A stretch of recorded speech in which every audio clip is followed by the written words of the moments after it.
When you look at Zelda games, you probably think, oh, that looks fun and not scary whatsoever. Wrong. On the outside, the games look innocent, but when you really get into them, they can be really dark games, especially for Nintendo. And with Halloween coming up, I thought it'd be fun to take a look at some of the scariest locations in these games. Every Zelda has some scary parts, but some has way more than others. And I want to take a look at some of my personal favorite scary locations, so let's get started. Let's start off with Skyloft, and you may be thinking, why put Skyloft on this list? It ain't scary, but I'm talking about Skyloft at night. When you roam around this place at night, you gotta watch out for monsters like Choo-Choos and Rikis. It's crazy to think that a town so peaceful during the day is swarming with monsters at night. Not only that, there's a literal demon underneath this place. Okay, he isn't really scary, but still. Then you have the worst thing of all, that being the Rimlets. These are the little cat creatures that during the day are nice and innocent, but at night they release their inner demons and attack you. I know how to take care of you.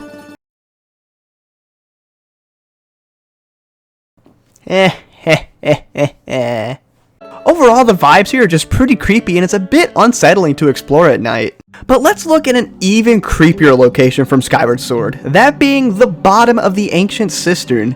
When you arrive at the Ancient Cistern, it isn't really creepy or scary at all. That is, until you get to the bottom part.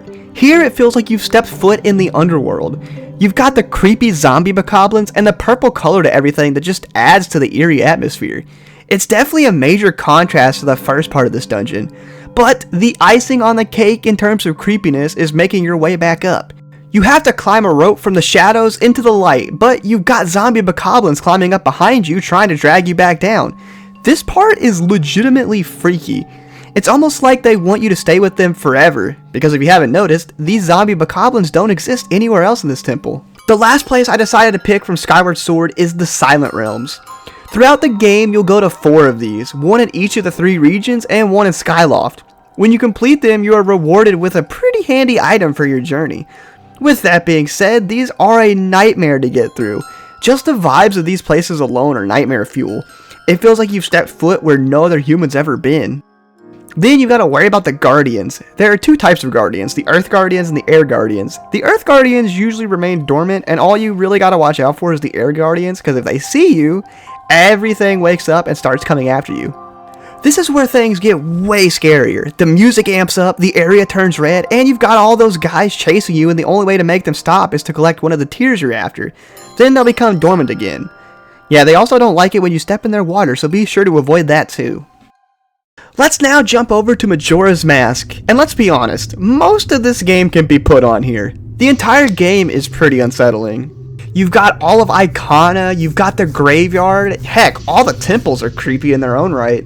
But I decided to pick a place that always freaked me out as a kid and still kind of does, that being the Great Bay Spider House. Specifically the Great Bay Spider House, not the Woodfall one. That one's not too bad, but something about the Great Bay Spider House always freaked me out. Maybe it's the creepy masks all over the wall not long after you enter, or the spider webs all over the place, or just the dark spooky atmosphere.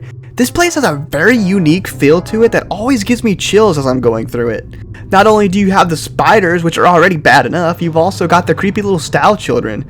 They're just kind of hanging around here, plus if you got the captain's hat you can talk to them, which is kind of cool. But without it, they just sit around in random places being creepy. Then you have the library room.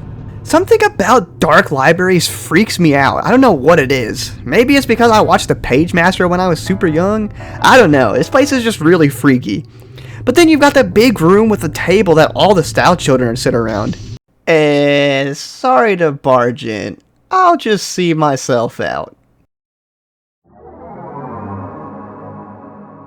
The next place I decided to pick was the Twilight Realm from Twilight Princess. This has a similar lonely feel to Skyward Sword's Spirit Realm, but here it's somehow even worse. As soon as you hear the music swell up as soon as you enter and the Twilight theme starts playing, things get real creepy real fast. Unlike the Spirit Realm, you spend a lot more time here. Most of it has you looking for bugs, which is already a nightmare itself. Actually, if I'm being honest, I never really found a problem with collecting the bugs. But just the way the Twilight Realm looks gives off an ominous vibe. Everything has the blacks and oranges and brown colors to it. Honestly, this place is really unique. But not only is the place itself creepy, the enemies you fight here are pretty scary too. especially the shadow beasts.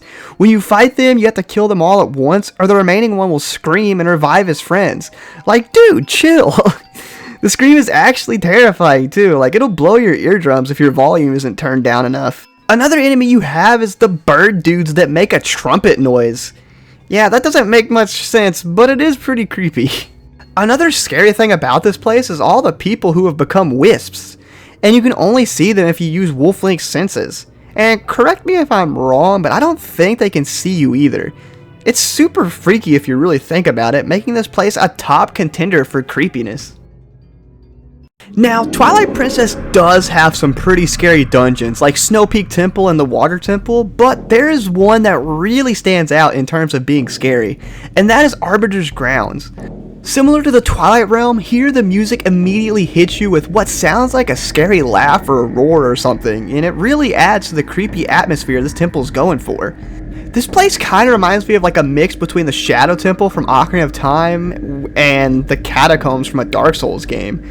I mean, you've got some torture type stuff that the Shadow Temple had, like the spikes that come up from the ground and the spinny spiky bars in the spinner room. I don't know, it just reminds me of a torture chamber. Actually, now that I think about it, isn't this where Ganondorf was chained up? I'm not too familiar with the lore though. Then you have Ocarina of Time's Forest Temple aspect with the pose. All the places Arbiter's Grounds reminds me of are genuinely creepy places. While exploring this dungeon, you really get a sense of loneliness, even though this place is filled with enemies. The enemies, by the way, there is a wide variety of them, and they are all unpleasant to deal with. You've got the little army of skeletons, the Redeads, the Stalfos, and worst of all, the rats that slow you down. What's creepy about the rats is that they're ghosts, and you have to use Wolf Link senses to even see them. But the creepiest part of this entire dungeon has to be the mini-boss, Death Sword.